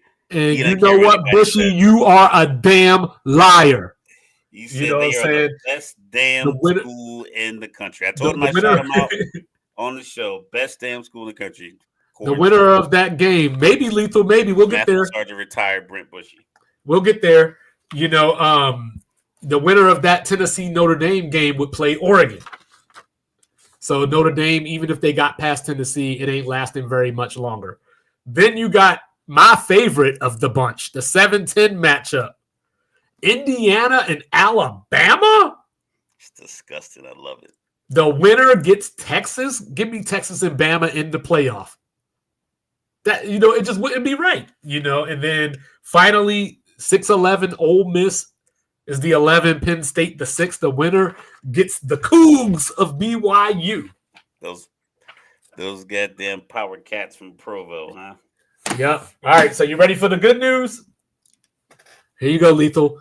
You know what I'm saying? Since Iowa State lost their second straight game last week, it means Colorado is in sole possession of second place in the Big 12. So handle your business. You'll be up in Jerry World playing for the conference title. Probably against BYU. They got Utah this week coming in. Go Utes. You know, they go play Kansas at Arrowhead. And they close the season with an Oklahoma State team that doesn't want to play football anymore. Yo, half that team probably already in the transfer portal. It's right on the table for Colorado to get to the Big 12 championship game. And that gets them. So they win the Big 12. 3 field goals, though, Bushy. This is a hypothetical matchup, sir. What you know, 9 and it's you know, but yeah, so Colorado, you know, is on their way potentially as long as they don't slip up. And they will be somewhere in that middle. They'd be as a Big 12 champ. Are they automatically 1 through 4? Or are they 5? Well, that's what I was going to ask you. That's actually one of the questions I was going to ask you. Is it possible that Boise, even as a G5 conference champion, is it possible that they could get the 4 seed? I think the answer is yes, but it just depends on a mathematically possible or the committee making a decision to make. No, I think things have to happen. So let's go with it. Colorado, you know, they right now they're number 17. You know, they come through and beat BYU in the Big 12 title game, but they're a 2-loss team, right? So like, yeah, they're the conference champion, but they're a 2-loss team. You know, and conspiracy brain, check me out, Mike. Conspiracy brain, you know what I'm saying? If Colorado gets the 4 seed, they get a first round bye. But I want to milk that cow. You know what I'm saying? You playing in the first round just so we can get these you ratings. Think you put him at 5 just to get him in the first round? Well, no, Notre Dame's going to probably be 5. But yeah, you know, or I should say the highest Notre Dame can go is 5. I'll say that. I think that 5 is probably going to be the loser of one of the championship games. So either the SEC or the Big Ten, probably the Big Ten, just based on records. Boise State. No, not Army. I can't see Boise State getting in the top 4 because the committee, like I said, the committee, what you give the committee is ingredients. Mm-hmm. You can give ingredients to how do you make a great ribeye, sauteed mushrooms, and mashed potatoes. And everybody's going to give their particular recipe. All these pundits are going to say, I think this team should be here. and this pundit and CBS is going to say this, and Fox is going to say this, and the committee is going to go, all right, who do we want to see play football this week? Who do you want to give a bye to? I don't see Boise State getting that level of respect. Well, so like I said, there chaos, right? So there's your Colorado scenario. But hypothetically, what if Colorado loses a game in between now and then? They don't make the Big 12 championship game. Your Big 12 championship game is BYU. I still see a way. I can almost bank. I'm willing to bet on the committee finding a way to get any other 4 teams 1 through 4 before they put Boise State. Or you got the ACC out there, right? Miami just lost this weekend. So now that ACC championship game, if it happens, is Miami against SMU. Both one-loss teams. And hold on, and you still got Clemson. You still got Clemson out there with 1 conference loss. They play Pitt this weekend. So hypothetically, Clemson gets through. SMU loses a game. They don't make the title game. We're back to Miami versus Clemson in the ACC title game. But here's the wrench. Clemson loses to South Carolina before the ACC championship game. So they win the ACC with 3 losses. I still think that the committee will find a way to argue that the ACC run and losing to an SEC school that beat whomever on the road that was ranked this makes it more difficult than Boise State. Whatever it is, Boise State. I just figured I'd ask. Not from a talent perspective, not from a record. I just think that, like I said, the committee will take all the available teams. Probably at the end will probably be around 16 teams. I think if you're lucky, around 16. Not necessarily the top 16, but I think it's going to be 16 total teams vying for the 12 spots. And they're going to be able to articulate a way to where these 4 teams didn't make the cut. Either Clemson, say SMU and Miami play in the ACC championship, and Clemson is sitting out there with the 1 loss, but because of tiebreakers, they don't play in the ACC championship. I still think there's a way where they don't get in, and the argument is, well, they didn't play in their conference championship. Okay. And, so like I said, we'll go back to the prime example last year. Florida State, there's no reason Florida State at 13-0 as a Power 5 conference champion should not have been in the 14 playoff. But they was like, yo, you don't have your starting quarterback. They're like, well, we got this guys that started the last few games and we won those. Yeah, but that guy doesn't play as well on TV as the other ones. We don't think he matches up the way. We don't want another Georgia TCU. Right. All right. So with that being said, now if Washington State, I'm gonna take an ugly detour for a second. If Washington State can win out, now we put the committee on the spot. Because right now in front of Washington State, you got Colorado, Kansas State, A&M, SMU, Boise, and Georgia. So that's your 17 through 12. Washington State's at 18. If Washington State wins out and some of these teams falter, could Washington State get in as an at-large? I'm going to say no. But Washington State? Yeah. I'm going to say no, but you're looking at an 11-1 team. They lost to Boise. Their best win is Texas Tech. What's your 10-2 SEC school in that scenario? All of them. Then one of them gets. There's our segue. All of them. Yeah. So you're 11-1. Every other conference. Okay. Big 10, SEC. Just let's go ahead and write off a committee exemption. We already know it. Let's save our outrage. We know it's going to be some skullduggery. We're all going to be gobsmacked when the results come out. Save our outrage. The SEC and the Big 10 will seem to have some kind of waiver that we don't know about that the other conferences won't get. Okay. So a 10-2 Big 10 school or a 10-2 SEC school will get in over 11-1 Washington State. Hell, an 11-2 WAC champion. all these other like little You know caveats. the WAC don't exist no more. Don't be opening those old wounds. Your Army, Navy, we're gonna want it. We're gonna think it's patriotic. But like I said, we're gonna go back. We can look at the last couple of years. Georgia TCU, that blowout, that didn't look good when people were changing the channel. And Florida State not having their starting quarterback last year. So 11-1 in other conferences, you're gonna need some help. 10-2 Big Ten, 10-2 SEC. There, one of each is gonna get one. Okay. All right. Don't look now, Mike, but we got a tie game in the Champions Classic, but here we go. So this is the doomsday scenario. So, I'm going to try to walk this through. If I make a mistake, I'm sorry, but I'm going to walk this through. I'm going to answer your question after, Lethal. Here we go. So now this is what you're saying. Like Mike is setting this up. There is a scenario to where every top SEC school finish the SEC schedule with 2 losses, right? Correct. That's just okay. This is all right. All right, so here we go, and then I got you, Lethal. All right. So right now, as we sit here today, Tennessee and A&M are 5-1 in the SEC. Texas is 4-1. Georgia's 5-2. Ole Miss, Alabama, Missouri, and LSU are all 3-2. Right?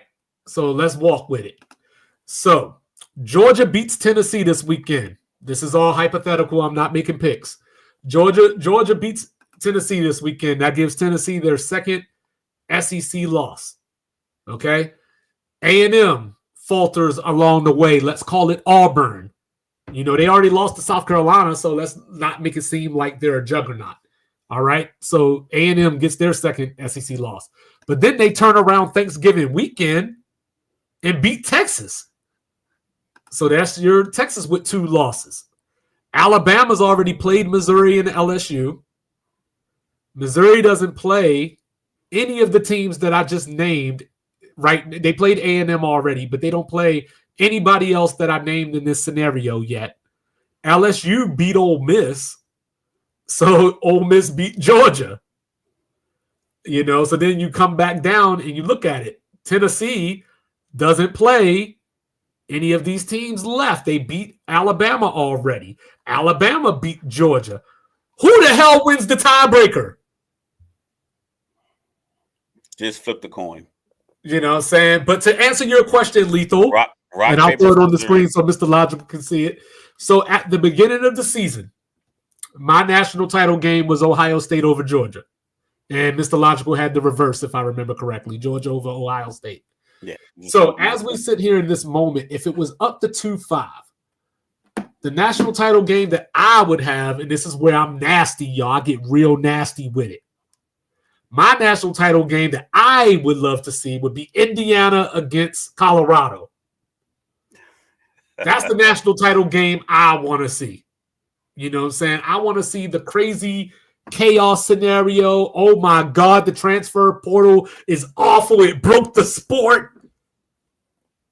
Or if I could find a way to do it, and this is for you, Bushy, if I could find a way to do it, if I could get Miami and Notre Dame in the national title game, Catholics against convicts, give me that.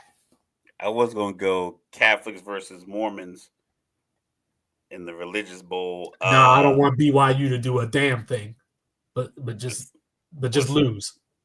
Just lose. It's a lot of tattooed players on BYU. That shocked me. So like, I didn't think you guys were with that, but I guess football and rules are fluid. Yeah. I think if we go chalk, a situation where you get Texas and Ohio State, I think that would ring bells. I think people will love to see that. The chaos element. I don't think Notre Dame has enough to get to the national championship, especially if they have to play multiple games leading up to it. Watching my Wildcats, y'all. Yeah. But this current bracket, I'd take this would be dreadfully boring. I think out of the bracket that Oregon and Indiana, I think would be boring. But I take, I just keep it simple. I go 1-2. I go Texas versus Oregon. I think that's a likely scenario. I Out of think the that moves bracket the we needle. have right And I now, think I would and there was both teams that have been number one this year. just looking at this bracket as is. I think I might like Oregon and Ole Miss. So Really? looking at the playoff rankings, SMU is the first, or Georgia is the first team out. SMU is the second team out. So it's all in front of SMU. They got a favorable schedule to get to the ACC title game. Maybe beat Miami or Clemson to get there. To get to the playoff. So there we go. You know what I'm It's saying? so Like this. I don't. I guess I will see at the end of this year. That's a lot of football games for college football players. It's a lot. And I get that they're young and they have opportunities, but you're playing 13. Like, that's why I said it's probably great to be a Big Ten, third in the Big Ten, third in the SEC, and maybe a one-loss third in the ACC. Because that way you only play 12 games. You get a bye. The championship games happen, and then you get the potential of being in the college football playoffs, which gets you, because you got 1, 2, 3, 4 more games. So you get you get your second bye. You let these other teams, but you let SMU battle out with Miami, and your Clemson sitting there just waiting. But see, And then when they battle out, you get your spot because like you don't have, like, this year you got like Notre Dame that's doing probably better than people expected. If they keep this format, I don't think that's going to be the case every year, to where like they're going to kind of play themselves out. Yeah, in my perfect world, 16, and I'm sure 17 Lethal will agree with this. 2 weeks from now, 2 weeks from now, because Indiana's got to bye this week. So next week, they go to the big house. Or not, I'm sorry. I done fucked up. My bad, y'all. Don't kill me, y'all. Yeah. They go to Columbus. They go to the Horseshoe. There you go. I had to get my nickname right. They go to the Horseshoe, and they play Ohio State. If Indiana wins that game, you ain't never seen a coach as successful as Ryan Day get escorted out of town. He's on the bus that day. They're gonna have to sneak him under the stadium. Because with that loss, if that happens, they don't even get the Big Ten championship game. So, like, I'm just saying, like, I ain't trying to put the juju out there. I'm just saying. You gotta. You know what I'm saying? You're Ohio State, you gotta win that game. And then you got Penn State creeping, waiting for Ohio State to lose a game. Like I said, Penn State's going to be in the proverbial catbird seat, because I think they might sit around and end up third. Like, they might be that situation I'm talking about. They might end up the 5 seed. They might end up the 5 seed. Third, and now you're in there 5 or 6. But like I said, you still get that mini bye, because as it plays out, if Oregon, no, here we go. Ole Miss, they play a grueling SEC schedule. They're in at 11. That means they're going to play, in order to stay, they're probably going to have to play in the SEC championship. Or maybe Tennessee's probably going to end up playing, as far as this bracket's kind of. Well, hold on. Before you say that, I will have you know that Nico, or Texas or Tennessee might end up playing an SEC championship game. That's 13 games, and then you make the playoffs. It's 4 more games to the championship. That's 17 games. I will have you know that Nico Iamaiava, or if you talk to Cups, Nico Leave Your Mama, he's in concussion protocol right now. And Chris Felica, a.k.a. The Bear, if you remember him from College Game Day, he's on Fox now. According to him, sounds like Nico's out for this Georgia game this weekend. So we at least potentially, if that happens, no way in the hell somebody will give him the answers to that test. Yeah, but if he doesn't play, protocol he got to pass, they'll make that happen. If he doesn't play, we get the first leg of that doomsday scenario for the SEC. But so I'm excited. 12-team playoff. Let's go. All right. So before we get out of here, we got a couple more things we want to get to. So I was going to talk about some coaches that I believe are in trouble. You know, And I this was is listening college to it. coaches.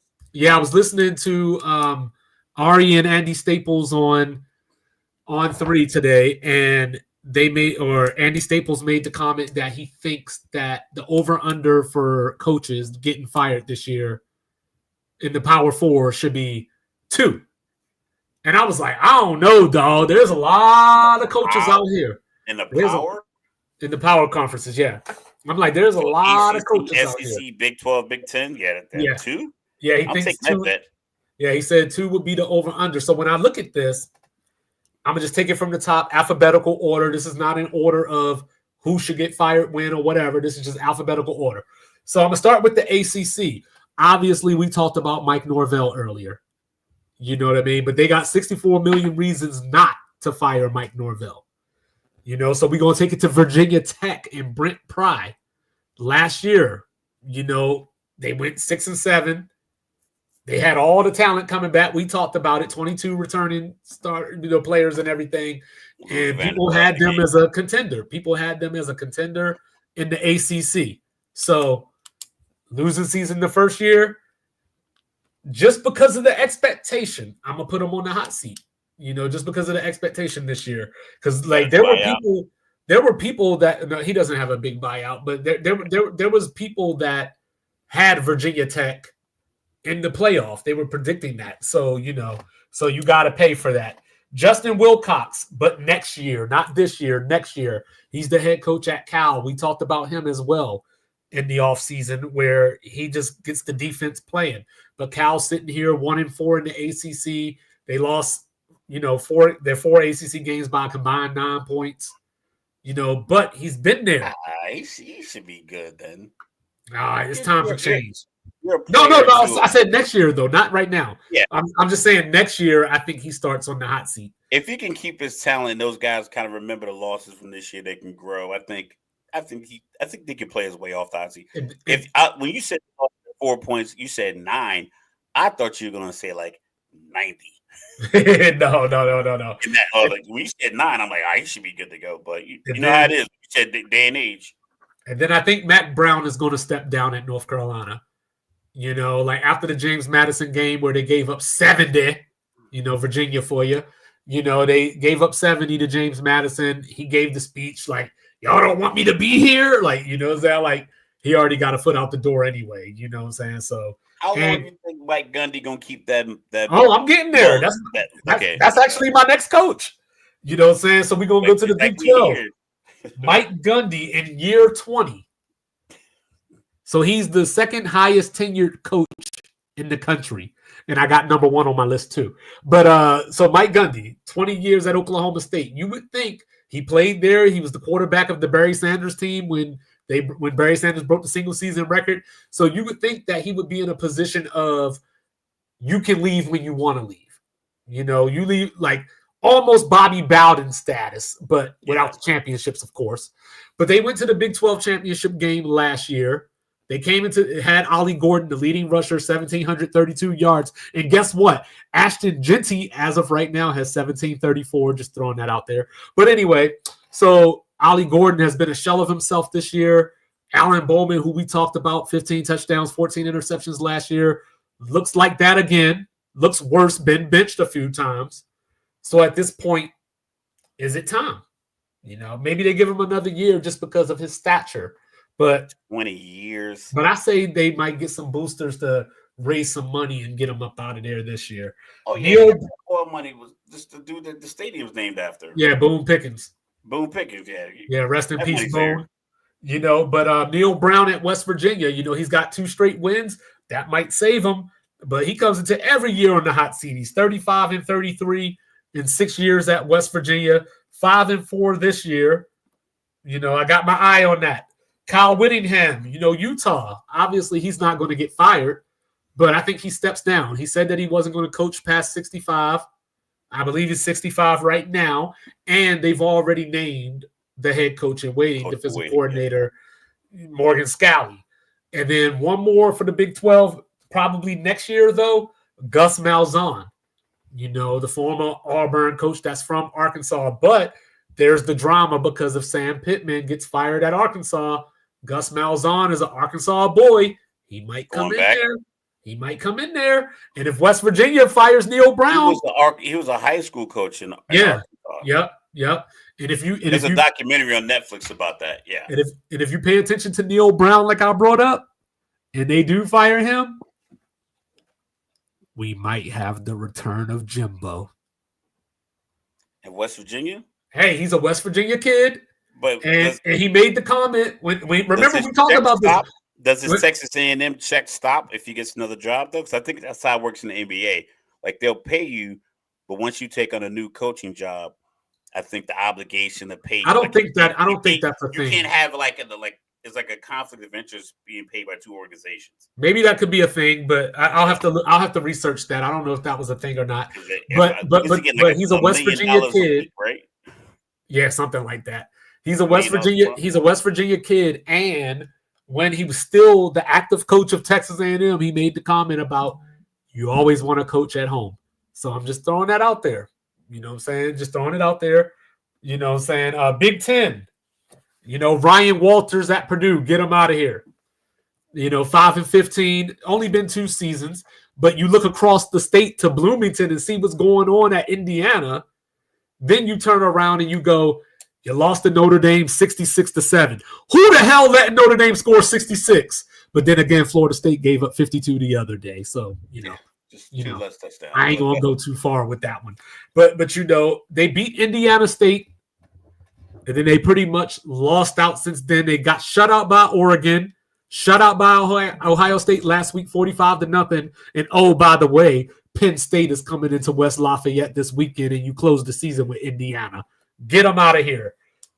Mike Locksley, one of those Nick Saban tree guys that never get mentioned because all we talk about is Sark and Lane Kiffin and all these guys like that. But Mike Locksley is a part of that tree as well.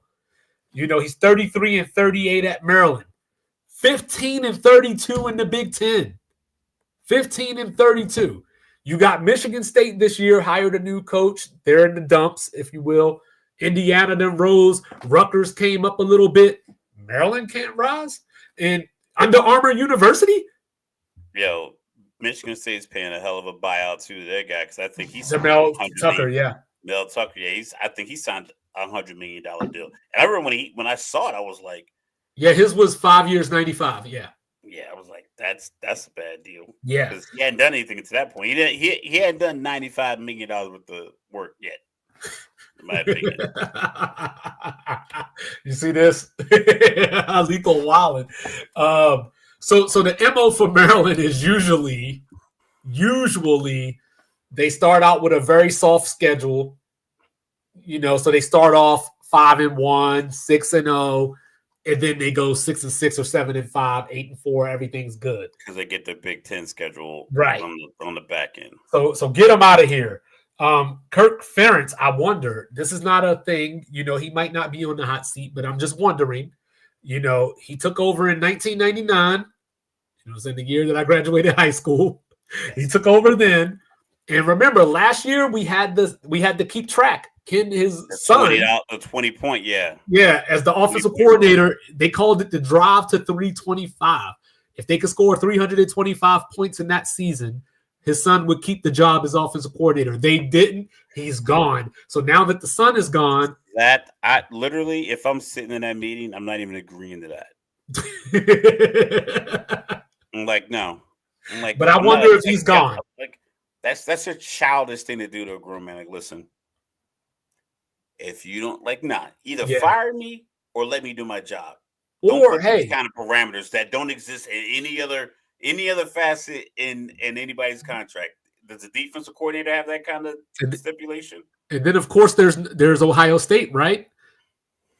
If Ohio State loses their first playoff game, is Ryan Day out of there?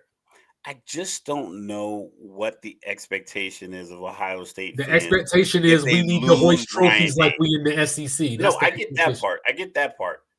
I get the expectation to want to win. Mm-hmm. Who is your replacement? Urban Meyer ain't coming back. You ain't getting Nick Saban.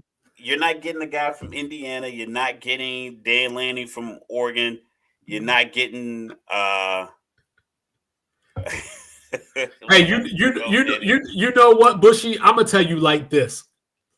Notre Dame is talented. I love Marcus Freeman, and I wish him well, even though I hate Notre Dame with every fiber in my being.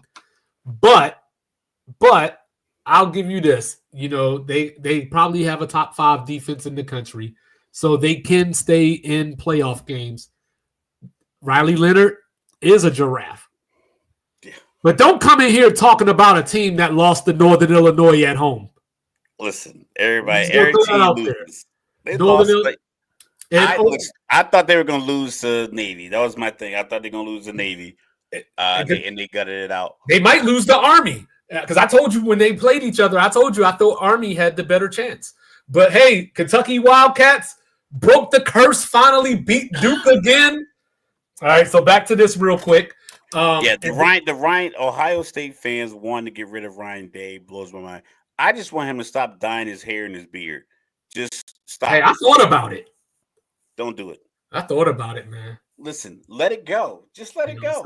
I was like, I can go from Fred Sanford to LL real quick. You know what I'm saying? You saw In Too Deep. I could be God. You know what I'm saying? But anyway, Ryan, could be all right.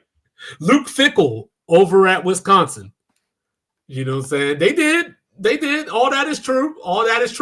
But I'll take losing to Vandy and UK over losing to Northern Illinois. I'll take that over losing to a MAC team on my home field where I scored 14 points. I'll take that. You know, but Luke Fickell, you know, over at Wisconsin, he came in from Cincinnati, first G5 team to make the 14 playoff, only one. He came into Wisconsin, and then he did the dumbest thing that you could possibly do. He went and got North Carolina at the time, their offensive coordinator, and he said, you know what? Let's go run and shoot. At Wisconsin? It don't work like that. You got to recruit it. It don't work like that. Who are you recruiting to Wisconsin? Who are you recruiting to Madison, Wisconsin? You're definitely not getting a bunch of 280-pound offensive linemen that can pull. And you ain't going into Georgia and Florida to get them. You know, Notre Dame and Ohio State and Michigan going to block you in Chicago. You know what I'm saying? So, I mean, I guess Milwaukee better have some talent.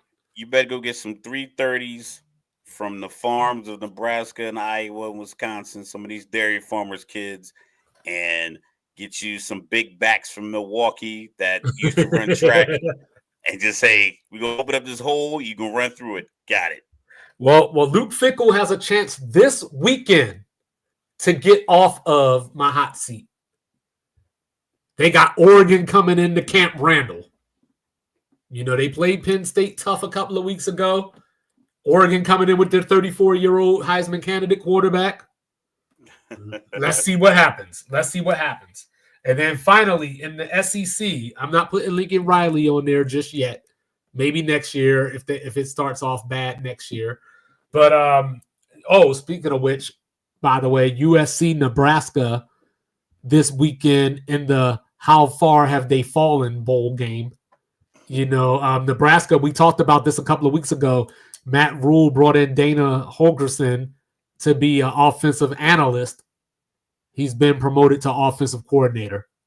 So there you go. So now I ain't putting him on the list yet, Lethal, you know, because I'm sure he has a hell of a buyout as well. You know, so we'll see. Oh, Matt Rule has Lincoln Riley. Lincoln Riley? Yeah, he ain't going nowhere, you know what I'm saying? Because if nothing else, Lincoln Riley's going to get you a quarterback. So, like, he ain't going nowhere for unless he takes an NFL job. Unless they fire Ryan Day, and that's the face of Ohio State. There you go. Like that's the only like. But he's a bigger choker. He's a bigger choker than Ryan Day is. At least Ryan Day made the playoffs. Said, King Prince. They don't want the king off with his head. Let's go to Southern California, grab the prince. Yeah. All right. Then finally, the SEC. Sam Pittman, 28-29. You know, in 5 seasons, this is the death knell. They went out and they got Bobby Petrino to come back as offensive coordinator. You know who had Bobby Petrino as their offensive coordinator last year? Jimbo Fisher. So is it the curse of Petrino? I mean, he is a terrible, terrible coach. So Pittman did, to his credit, they gave Tennessee their only loss so far this year. So you got to give them credit for that. But in their last couple of home games, they lost by 24 to LSU. They gave up 63 to Ole Miss. And oh, by the way, you got the Longhorns coming in this weekend. You know what I'm saying? But I'm going to put some money on Arkansas to cover the 16 and a half. That's an early one for you. Just because, like we talked about, right? Like, Arkansas wants to beat Texas more than they want to win. So going into Vietnam, it's going to be rough for a few quarters for Texas. It's going to be a slow start. But you got that right there. You got Billy Napier. I know they came out and gave him the vote of confidence the other day. But then he turned around and lost by 32. Now, granted, I know your quarterback was hurt, so I don't want to blame you for that. But this is the thing. You got LSU coming up. You got Ole Miss. You better not lose to Florida State. You better not. 4 games next year. Okay, I can roll with that. I think the vote of confidence is kind of predicated on whatever class they got going in, whatever funds they have allocated for NIL. Oh, Ryan Day. Guys, my bad. I had it written down. I forgot to say. You asked it, and I forgot. Ryan Day's buyout is $37 million. Oh, that's doable. Yeah, that's doable. Yeah, I wrote a couple of these down, but I just didn't say them. Yeah, I don't know why they. I don't know why they want him out of town so bad. I don't know, but so Billy Napier's buyout is $26 million. Kirk Ferentz's is $31. A couple of guys that I ain't get to yet. We'll get there though. So Hugh Freeze over at Auburn. You know, this is year 2. He was supposed to turn it around. Auburn has a quick trigger. We remember that Gene Chisholm won the national title. I was going to mention that. I was like, why they're in that position because you keep firing coaches. Yeah, they're right now. In addition to Hugh Freeze, they were paying Malzahn. They were paying Brian Harsin, who was the coach from Boise that they just fired, and they were paying the third one. I can't think of his name, but they were paying 3 different head coaches. You know, so right. So Hugh Freeze. That name is going to bother me for the rest of the night. So Hugh Freeze, you know, his buyout is only $20 million, which is what Malzahn's was. It was 21, and that at the time, think about this, Raph. That at the time, that was the highest buyout that a school had ever paid. 21. You know what I mean? Brent Venables over at Oklahoma.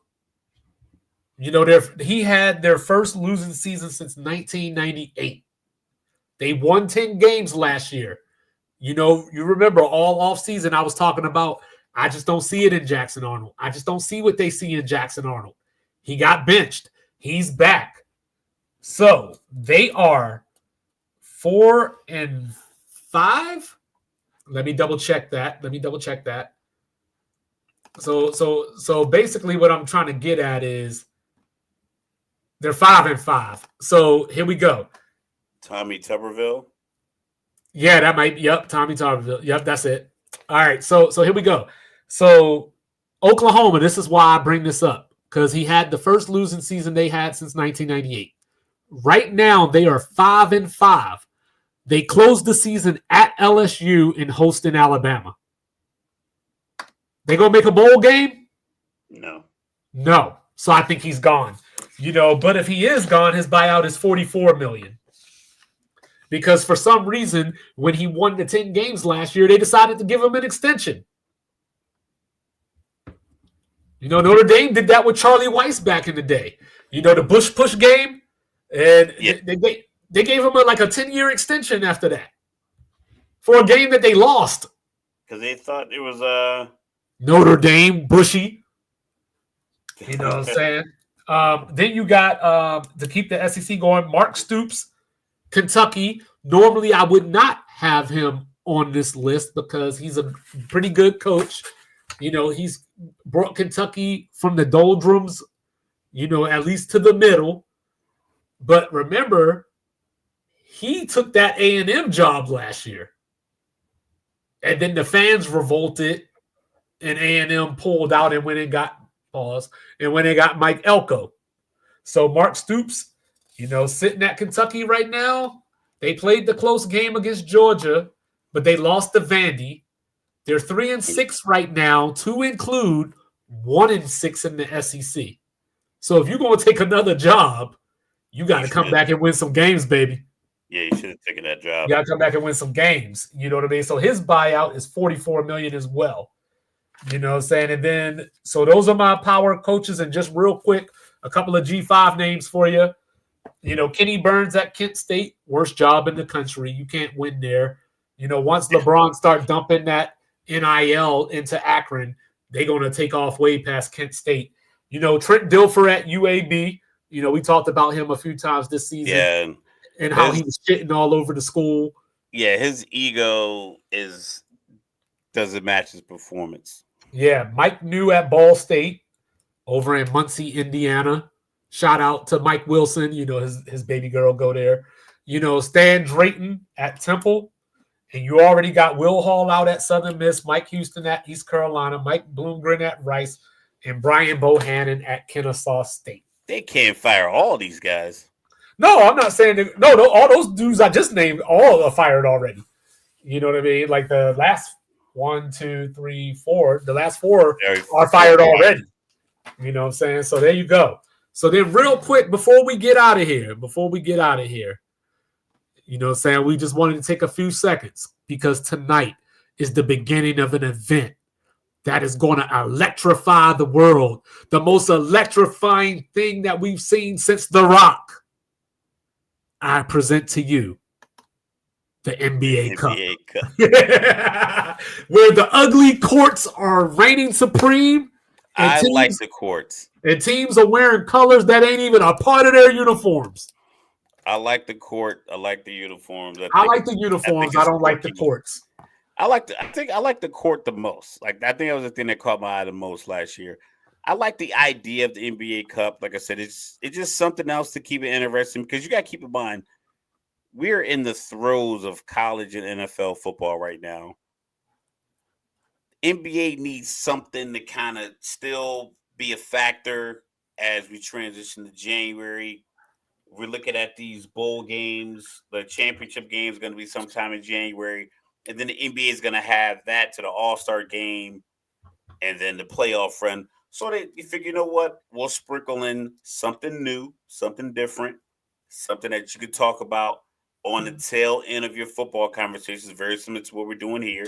So if you're thinking about podcasts that kind of talk about multiple sports, it's a good conversation to have. Or if you strictly have NBA podcasts, instead of talking about what trade this ex-championship team needs to make to secure this guy's legacy, you can talk about who do you think is going to win the cup. I think this will be one of these young teams that sprinkling in some veterans, a team like a Detroit. I will say Houston or something like that. This is my problem with the NBA and the NBA Cup. Draymond's trying to bring back brawls. You know what I mean? But this is my problem with the NBA Cup.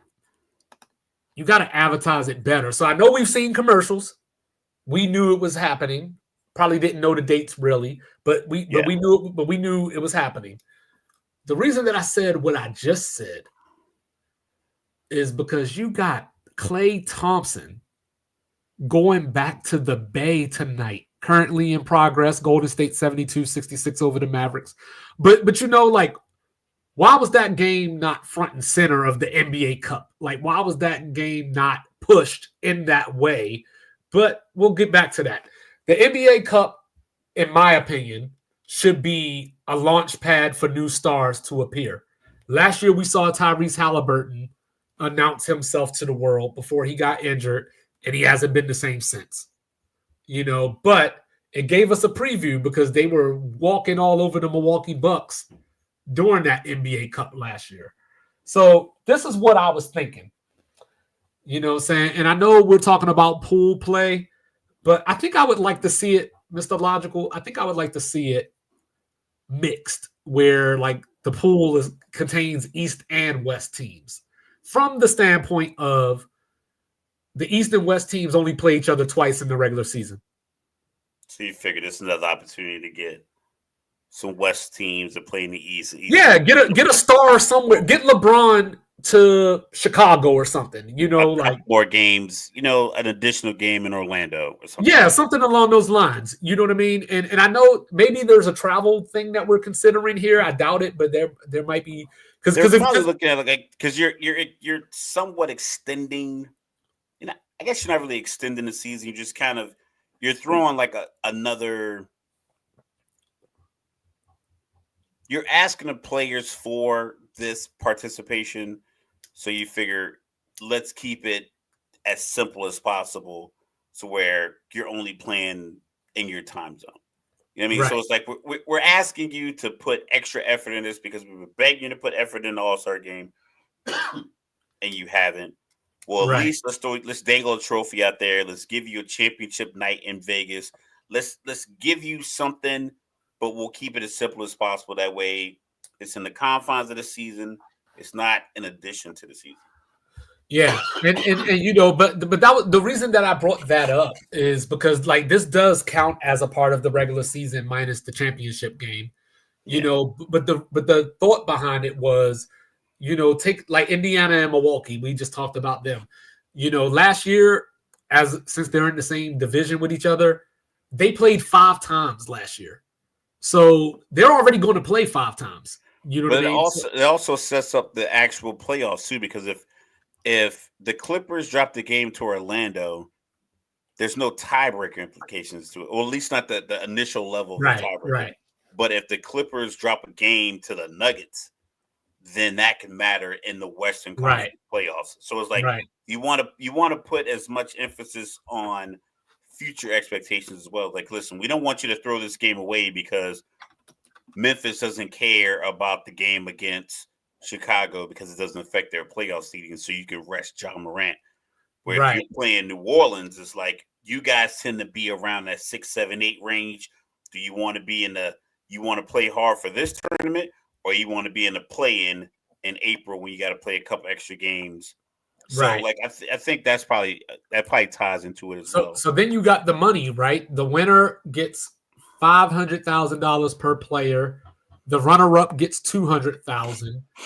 If you get to the semifinal, 100,000 per player, and then the quarterfinal 50,000 per player. And Championships in Vegas, right? So yes. So when you look at it, last year we ended up with Lakers and Pacers. This year I'm going to go Warriors and Knicks. But I look at it and I ask myself, can we add something to this tournament that might make it a little bit more, I don't want to say competitive, but just have that extra sauce to it. You know, I think the money in the trophy in the middle of the seasons. I don't know what else. Like, well, what I else think would well, I you think the add? money, matters as far as like, say you're a team like the Pistons, hypothetically, and you go on a run. You're Jaden Ivies, you're Asor Thompson, who hasn't played, a lot this season because of the blood clots. But that 500,000 could mean everything to them. But I don't know if Anthony Davis is really sweating 500,000. I mean, Yeah, you I'm just want saying, me, as far as like you know. if you're the NBA, like what else would you like? What else could you So I offer? was thinking, and I That's don't like, like it. hey, I I don't need like it. this. I don't like the idea that I came up with, but it was the only thing that I could really think of. Because I didn't want to do the whole thing baseball used to do where like, I hated the All yeah, I Star don't want to game do that. I determining the don't want to. World Series home field advantage. I'm like, that is the dumbest thing I've ever heard. I can't believe they signed off on it for the amount of years that they did. So what if I gave the winner a randomized draft pick? What do you mean? Like So they're gonna either end up? so when I originally thought about this, I thought like, yo, you can have the number 31, there's 30 teams. You can have the number, add a pick at the end of the first round, but then I was like, that doesn't really incentivize. That's not going to, what player are you going to get at number 31 that makes it worth it? So just a lottery ball, like put the 1 through 30, shake it up. So you figure they get a couple of lottery balls in with the other 14 teams. Yeah. But what if they end up in the lottery? But I don't think, but the only problem is the players wouldn't care about that. I'd say you give them like a 2% bump in their salary cap. I mean, that could be a thing. You know what Or I mean? But you give them like an exemption to like cut a player. Oh, I don't know. I just I just hope it I just feel expands. like without giving an unfair advantage to the winner. I can't imagine anything that you could really instant like no time off because you still need them to play games. No like votes, like no, oh, you get a couple extra all NBA votes for your star player, so that wouldn't work. But hey, the NBA Cup got off to a hot start tonight. You know, you had the Hawks beat the Celtics. You had the Pistons beat the Heat. You know, you had the Magic beat Charlotte with no Caro. You know, like you got Clay against Golden State right now. Portland is up 15 on the Timberwolves right now. These teams have come to play.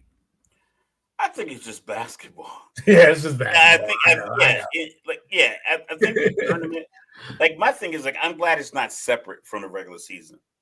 I'm glad it's Right. not And that's like what I thought it was going to be when he like originally announced it. 90 total games. These Right. 82 games count because the 8 would have been throwaways. I think as far as generating interest and generating something new, this is probably a lot of sports do new stuff that I don't like. Like I don't like the new NFL kickoff. I don't care what they say about it. Yeah, I don't like that either. I don't like it. I don't think it's as And I effective hope as college it doesn't is. adopt it. I hope they don't either. I like I said, I didn't like the MLB All Star Game. Granted, this was a while ago. I'm really still not a big fan of the pitch clock and throwing the ball. Like the game takes how long the game takes. Like you I bought the like the pitch ticket. clock. I like the bigger bases, you know, encouraging people to steal more bases. I like that. Yeah. But baseball was So in a different position because the NBA is popular and it's international, whereas baseball, I think, was trying to find ways to I get. think baseball was trying to find ways to entertain their current fan base because the pitch clock didn't bring people in. I think it was like the 100,000 people that they surveyed who were 100,000 baseball fans that go to games all year long. This is what they wanted. I don't think they cared about the million people who might want to watch a baseball game. Okay, that's Their fair. opinion, they're like, we'll take these 100,000 people that are going to buy tickets to come to the game. This is what they want to see. The NBA is constantly trying to come up with new ways to get new fans. I'm like, you're a global brand. Well, that's why It's I only hope. so much you're gonna be able to do. You need Well, to showcase your current players and help these teams that are always at the bottom with something. I think after this year, you know, we're going to get the announcement on Seattle and Vegas, you know, joining the NBA again, or at least or Seattle joining again in Vegas. You gonna Joining, move New Orleans and Memphis to the you know, east? I don't know. You know what I'm saying? I would. Probably, I maybe think Minnesota geographically it even. makes the most sense. Yeah, maybe even One of those. Minnesota. Yeah, I mean, but I hope that it expands, not the league as far as teams. I don't want that, but as far as this tournament, you know, he's been talking about potentially going to Europe and having teams in Europe. I don't know how that's going to work, I don't but like that at all. I but don't but like that. This is an American sport. You stay on this soil. and I don't know Canada what as far as you need to go. Don't go to Mexico either.